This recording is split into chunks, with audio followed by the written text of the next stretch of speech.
Now, considering this channel is mainly about horror, you may not know this about me, but I love Batman. Honestly, compared to horror, I think Batman and horror is, like, equal. And probably my favorite part about Batman is his rogues gallery.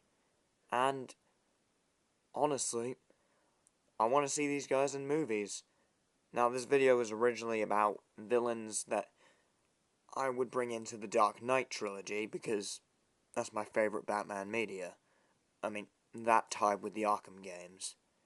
But then I thought, I don't really want to undo the story that the Dark Knight trilogy, like, left off, because, I mean, it's definitely not perfect, like, the Dark Knight Rises is definitely not perfect, but still, you know. So this is just a list, not even a top 10, just a list of villains who need to be in a Batman movie. Some of these are characters that have already been in movies, but, like, haven't been in, like, a full-on Batman movie. Or at least they deserve another shot at it. And with the new The Batman series, I think we might have a pretty good shot. So, here is random number of villains I want to see in future Batman installments. Alright, let's get into this. My first pitch is for Man-Bat. Now, before anyone says Man-Bat is, you know, too sci-fi for newer Batman movies, remember, we had realism in Batman movies for like 7 years with the Dark Knight trilogy. Are we finally allowed to get into the more comic book stuff of it? But anyway, Man-Bat, what would I do with Man-Bat? Well, honestly, some people may not like this, but I think for this movie that I'm pitching, we should make Man-Bat the main villain. And really, similar to the last Batman movie, this should be more of a detective series along as a creature feature movie. So, pretty much, Batman is suspecting Kirk Langstrom, who we all know in the comics is Man-Bat, while the Man-Bat creature is actually going out and killing people. The murders could even be framed on Batman, because, you know, people in Gotham are stupid that whenever they see bats, they immediately think it's Batman, even though there's probably like 50 witnesses placing him somewhere else.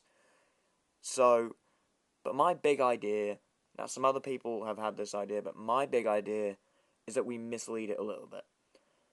So, to make this more of a detective movie, and have there be more of a mystery, Kirk Langstrom is not Man-Bat. In this, I'm thinking possibly some people have said maybe Man-Bat's wife could be the Man-Bat, but I honestly, I think after so many people have thought of that, people might be expecting that. I think that we should make Kirk Langstrom even more crazier. Throughout most Batman media, like cartoons and stuff, Kirk Langstrom is an uncle. He has a niece or a nephew, and my idea is he has like a teen nephew or something, and we make them the Man-Bat. That originally he just wanted to cure their deafness, but then Man-Bat, they become Man-Bat, his wife tries to shut it down, and so Kirk actually kills his wife, and decides to keep the Man-Bat around to frame it on that. So that's really my pitch for a Man-Bat movie. And, Batman has to bring down the Man-Bat and stuff. And, so, sort of a way, because, most of Batman's villains are victims, and I think Man-Bat is honestly one of the villains who has been the most victimized. So yeah, that is my pitch for how I'd put Man-Bat into a Batman movie. Pitch 2 is Clayface. Now, for this, I really think we should take inspiration from both the Golden Age version of Clayface and the more modern Clayface people are more familiar with, and even a bit of the animated series. So, the whole story of Clayface is Basil Karlo. He was like a Golden Age horror movie icon, and he found out one of his most iconic films was being remade. He went crazy and actually dressed up as the killer in that movie, Clayface, and actually killed all the actors in the scenes they were meant to die in. And at some point, he gets addicted to this drug that can change his appearance. He gets too addicted, and then he becomes the Clayface that people are more familiar with, whether it be in the second or third act. I don't immediately think we should just go with the classic Clayface. I just think we should go for the Golden Age first, and then go for the more iconic Clayface. Because I honestly always really like that origin that, most of Batman's villains in their first case, this is how they're going to be for the rest of the series. I kind of like that we had, like with Clayface, we had like an evolution of the character. And honestly, Clayface, he opens up something like, with his shapeshifting abilities, it could be something like, you can't trust anyone because you don't know if they're Clayface or not. Like in that bit where in Batman Arkham City, where spoilers, the Joker, or the healthy Joker throughout the whole game, is actually Clayface. So, yeah, that's kind of my short summary pitch for Clayface. Poison Ivy, I think, is a character that really needs to be done justice. We all know in Batman and Robin, oh my god, they messed up. How can one movie mess up three of Batman's most iconic villains? It messes up Bane, and at least Bane got the proper justice he deserved in the Dark Knight trilogy, but also messed up Poison Ivy and Mr. Freeze. Spoilers, Mr. Freeze is in this video somewhere.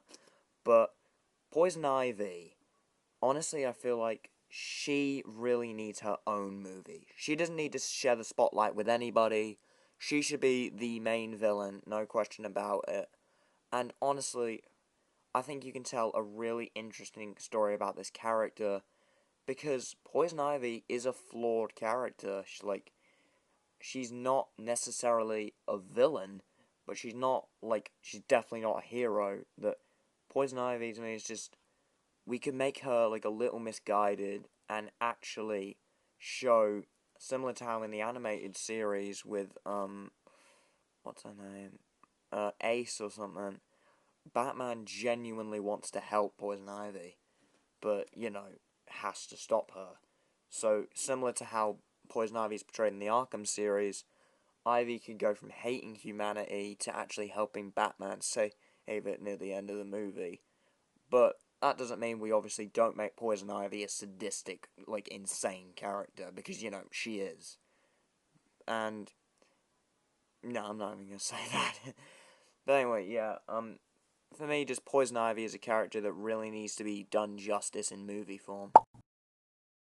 Unlike the other three I've mentioned, Ivy, Clayface, and Man-Bat, I don't actually want Killer Croc to be the main antagonist. Honestly, I think Killer Croc works best as this mindless animal, this right-hand man, who, has his own dark, tragic story.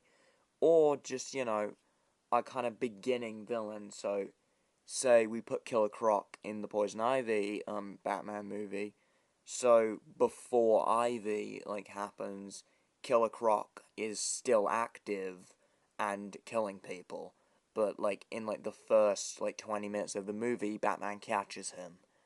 So really, I don't have much of a pitch. I really just want to see Killer Croc done justice. This is one that I'm pretty sure everyone wants, and pretty much I think is almost confirmed for the Batman 2, is going to be Mr. Freeze. So, before that movie comes out and we see, inevitably we're wrong about it, and the villain's going to be Joker again. Well, I still love the Joker. He's still my favorite villain of, any comic, but he's been done too much, and no one's ever going to top Heath Ledger. But here we go. So, Mr. Freeze, how would I do him?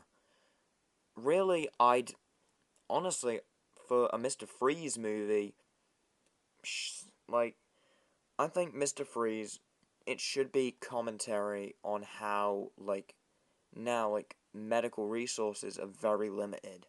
And so, for Mr. Freeze to save his wife, he's driven to desperation. This is going to be a dark, tragic story, and Mr. Freeze is going to be a really sympathetic villain that by the end of the movie, he really isn't the villain of this movie.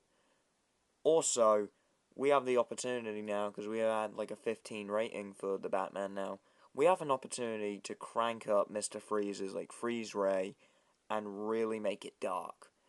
So, yeah, bit of a short pitch, but really I think Mr. Freeze should work best as commentary on the way like medical supplies is in like short demand now, and people generally just don't care unless it directly affects them. That's what I think some of Batman's best villains have been used as social commentary. Like Joker is about one bad day, or Poison Ivy is about like protecting the environment. Mr. Freeze, I think, is about how some people just don't care that your wife is dying. So, bit of a sad one, but yeah, that's my pitch for Mr. Freeze. Professor Pig has always been one of my favorite Batman villains, mainly because he looks like a joke, but he's so creepy. And similar to Riddler in the Batman, I really feel like Professor Pig is a way to really make this feel like a crime drama, like a serial killer detective show, because that's basically what Professor Pig is. He's just your basic run-of-the-mill serial killer. And honestly, if you took some creative liberties, I think you could tell some really interesting stories with Professor Pig, even making him the main villain of the story. And like you could like change around like his motivation, like similar to Riddler, it could be how the rich are all fat and happy, and people are like yeah, like poor, especially during the flood of Gotham. So you could have Pig like actually operate during the flood. So, or you could just make it so that even retcon a little bit of it so that some murders that were even pinned on Riddler were actually Pig. So that, Pig has actually been active since before the Riddler's been active. So, yeah, honestly, I feel like Pig could be this villain who's been haunting Batman since the very beginning, and only recently has come to Batman's attention. As much as I love the Dark Knight trilogy, I can't deny Scarecrow was done dirty in that trilogy. Because, he was. Scarecrow, he was just a sidekick in the trilogy. I really want to see Jonathan Crane be the big bad of his own movie. And I honestly think that if this Batman series is going to be a trilogy, we end the trilogy with Scarecrow. Have Scarecrow be the big final villain, and pretty much have him be what he was in Arkham Knight, but without all the Joker hallucinations, and without the Arkham Knight in there, so Scarecrow's plan can really be what it needs to be. So we could start with him just experimenting on people with the fear gas, or the fear toxin, depending on, I honestly really want them to take more inspiration from the Arkham Scarecrow, who uses the syringes, because honestly, I'm so scared of syringes, so seeing those things just moving about and injecting people, that would honestly make me afraid of Scarecrow in this movie. So, really, Scarecrow has this plan to break the Batman, reveal his identity, and really, for this whole trilogy, put Scarecrow on top as Batman's biggest villain. So, honestly, I love the Joker. He'll always be my favorite Batman villain. But let's be honest, the Joker's been done too much. I think for this trilogy, Batman's arch nemesis should be Scarecrow. Because, having a younger, like Robert Pattinson Batman, who's like a little more inexperienced, having him go up against Scarecrow, who actually has a plan to reveal Batman's identity, break him, make him just a man, and then break all of Gotham, really makes me feel like Scarecrow should be like the ultimate threat for this version of Batman. And I honestly just, same with like Ivy and Freeze, I want to see Scarecrow done justice.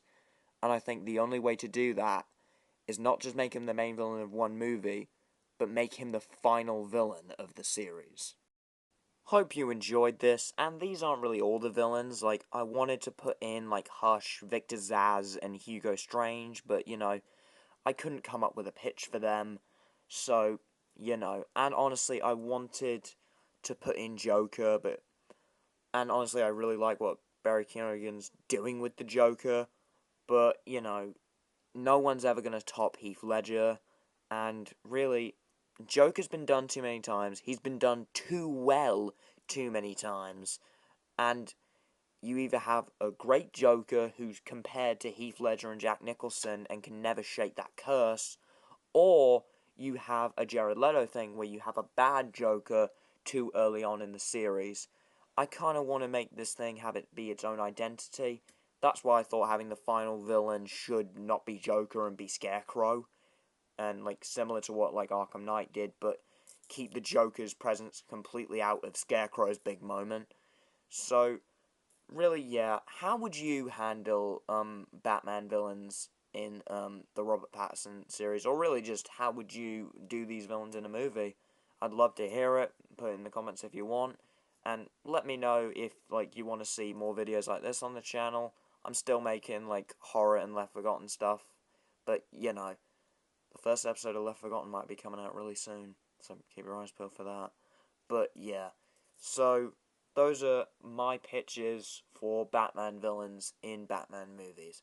Alright, Danimation out.